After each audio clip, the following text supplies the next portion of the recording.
दोस्तों नमस्कार, मैं आप लोगों का हार्दिक अभिनंदन करता हूँ अपने terabyte stock market YouTube channel में। चलिए शुरू करते हैं। ये अपना टेलीग्राम है तो जरूर ज्वाइन कर लीजिए, फ्री है और टीवीएसएम स्विंग है, शॉर्ट स्विंग है। अच्छा, अभी मतलब ये नेक्स्ट वीक का है, लेकिन उससे पहले मैं सोचा कि थोड़ा सा एक बार चर्चा कर लूँ। वो चर्चा क्या है कि देखिए, इसमें डरने वाली बात नहीं है।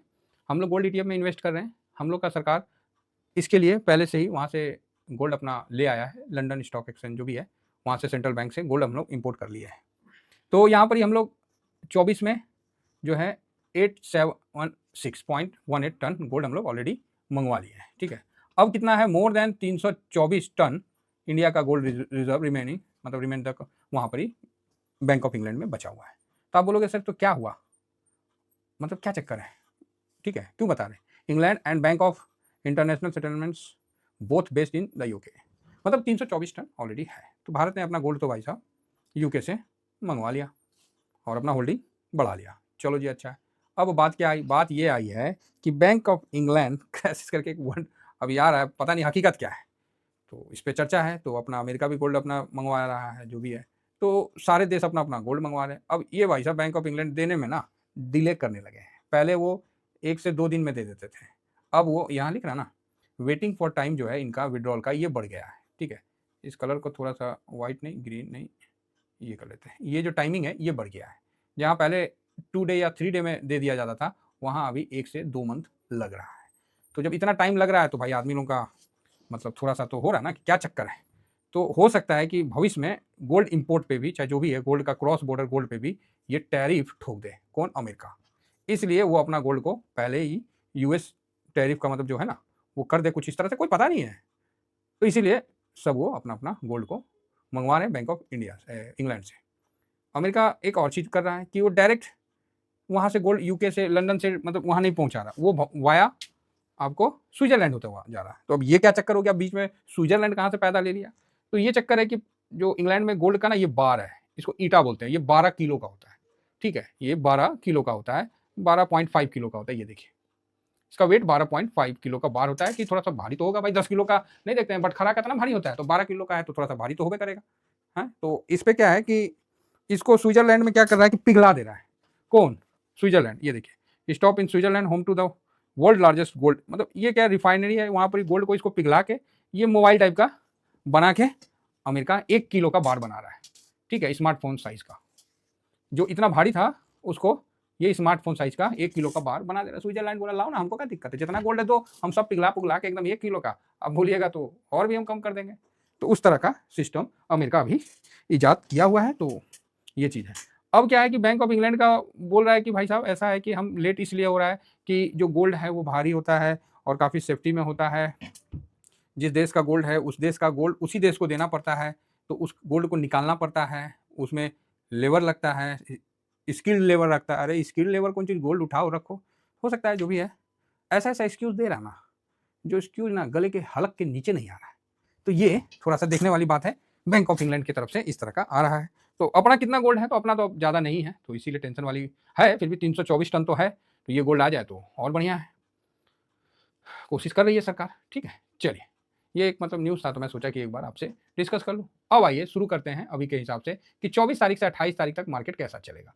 तो मार्केट एक ही वर्ड में बोल दूँ देखते हैं, अभी पूरा डाटा देखते हैं। उसके बाद अभी क्या है ना, शुरू में ही बोल दूंगा तो फिर मज़ा नहीं आएगा। आप लोगों को बोलेगा अरे सर आप तो एक के बार में पूरा नींबुए निचोड़ दिए तो सर सबसे पहले देखिए, कोई छुट्टी नहीं है 31 मार्च को जो है, उसके पहले कोई छुट्टी नहीं है। पूरे 5 के पाँचों दिन मार्केट टकाटक चलेगा। एकदम से तैयार रहिए, खूब बालो रकम। इंडिया में कोई ऐसा न्यूज़ वगैरह नहीं आने वाला है जिससे आके आपको बहुत डरने वाली बात है। हाँ, अब यूएस है तो यूएस हमारा पार्टनर है, तो उसका भी हम लोग को ख्याल रखना पड़ता है। और मजबूरी भी है कि वर्ल्ड का वो दादा ना है, तो वो चीज़ है। तो यहाँ पर ही आप देखिएगा कि इंडिया में ऐसा कोई भी न्यूज़ या रिपोर्ट नहीं आने वाला, इसलिए फालतू का टाइम बर्बाद नहीं करने का है। सीधा यूएस में आने का है। तो यूएस में आपको वहाँ परचेजिंग इंडेक्स, अच्छा जीडीपी का भी डाटा आने वाला है। यूएस में कितना तारीख को आएगा? तो ये 27 मार्च को जीडीपी का डाटा आएगा। इसका जीडीपी क्या है? 2.3, हम लोग का 6, लेकिन ये विकसित है, हम लोग विकासशील है। तो यही डिफरेंस है। तो ये चीज़ है। दूसरा, पीसीई का भी डाटा आने वाला है। तो वो शायद 21 को है कि 28 को है, 24 को है शायद। हाँ, पीएमआई का भी डाटा है, परचेजिंग मैनेजर इंडेक्स का, इसका है 24 को ही है। इसका कल ही आने वाला डाटा है, तो इसका भी ध्यान रखना पड़ेगा। यही 2 डाटा है, बाकी कुछ नहीं है। इसीलिए ठीक है। अब 2 तारीख को जब टैरिफ का होगा, क्या लगेगा नहीं लगेगा, अरे महाराज जब तक शेयर सामने नहीं आएगा तब तक तो जी लेने दीजिए। अक्षय कुमार का नहीं डायलॉग था कि वकील का है बस चंद घंटे बचे हैं, उसके बाद इसका बार काउंसिल कैंसिल कर देगा वकील का। तो अक्षय कुमार साहब ने क्या बोला था, अरे भैया चंद घंटे तो हैं, लड़ तो लूँ वकील हूँ तो लड़ तो लूँ तो वही सिस्टम है हम लोग का। अरे हम लोग इन्वेस्टर हैं, हम लोग स्विंगर हैं, तो भाई जब तक शेयर सामने नहीं आएगा तब तक तो कर ले जो करना है। जब शेयर सामने आइए गया फिर क्या करना है, अब जो करना है वो शेयर करेगा। अब तो जो करना हो तो शेयर करेगा ना साहब, तो वही चीज़ है। तो फिलहाल आगे बढ़ते हैं। तो एडीआर वगैरह ठीक ही है, तो अच्छी बात है। इसमें अभी क्या है कि जो हम लोग का बोल रहे थे कि भारत में सब खत्म हो गया, इतना बिलियन डूब गया, पता नहीं क्या क्या था वो सब, मुझे नहीं ध्यान में है और मैं उतना ध्यान में रखता भी नहीं हूँ। यहाँ देखिए जो 21 तारीख को डाटा आया तो ये थोड़ा बढ़ के आया। अब जो आएगा वो 21 मार्च नहीं सॉरी 28 मार्च को डाटा आएगा, ठीक है। 28 मार्च को अब डाटा आएगा, तो इस पर भी नज़र रखना है कि कैसा सिचुएशन है। देखिए अभी भारत एक ऐसा देश निकल के सामने आएगा जो यूरोपियन और अमेरिका को भी हम छोड़ेंगे नहीं, ठीक है, और डॉलर को भी हम डी डॉलराइजेशन की तरफ नहीं धकेलेंगे। हम एक ब्रिक की जो करेंसी बन रही है उसमें हम पार्टिसिपेट करेंगे, इसको ऐसे समझा जाए, ठीक है। बहुत लोग इसको सीधा बोलेंगे कि इंडिया डॉलर को तोड़ रहा है। अरे नहीं भाई, हम क्यों तोड़ेंगे? अगर हम तोड़ेंगे तो हम यहाँ पर ही अपना बढ़ाएंगे कि घटाएंगे, आप ही बताइए। तो ये ट्रम्प के जो भी नेता पक्ष हैं उनको भी ध्यान देना चाहिए कि इस तरह के बहकावा में नहीं आ जाए। न्यूज़ चैनल तो बहुत कुछ लिखती है। साथ में अभी उपराष्ट्रपति वहाँ के यहाँ आने वाले हैं, उसके बाद रक्षा विशेषज्ञ आने वाले, कई अभी विजिट इंडिया में लगातार अमेरिका की तरफ से होगा, क्योंकि कई ऐसे अभी नहीं चाहते हुए भी ऐसे टॉपिक निकल रहे हैं, जैसे बांग्लादेश में वो अमेरिका मतलब काफ़ी चल रहा है उल्टा सीधा। अभी ISI इस तरह से काफ़ी मतलब चल रहा है, प्रोपगंडा भी चल रहा है, थोड़ा सा खींचातानी भी चल रहा है, तो काफ़ी अभी मीटिंग वगैरह चलेगी, तो उसको भी देखना है। ग्लोबल बहुत आसान था अभी। चलिए ठीक है, ये सब तो चलते ही रहेगा। अब हम आगे बढ़ते हैं और आगे बढ़ के देखते हैं कि क्या स्थिति रहा है गोल्ड सिल्वर में। तो गोल्ड सिल्वर का तो मैंने एक बार बता ही दिया। बाकी चाइना का स्टिमुलियस पैकेज का कोई भरोसा हो नहीं रहा है, कब देगा नहीं देगा भगवान ही जाने, है ना। उनका क्या बोला जाए, उनका तो कोई भरोसा ही नहीं रहता है। इस बीच में रूस यूक्रेन का वैसा ही चल रहा है।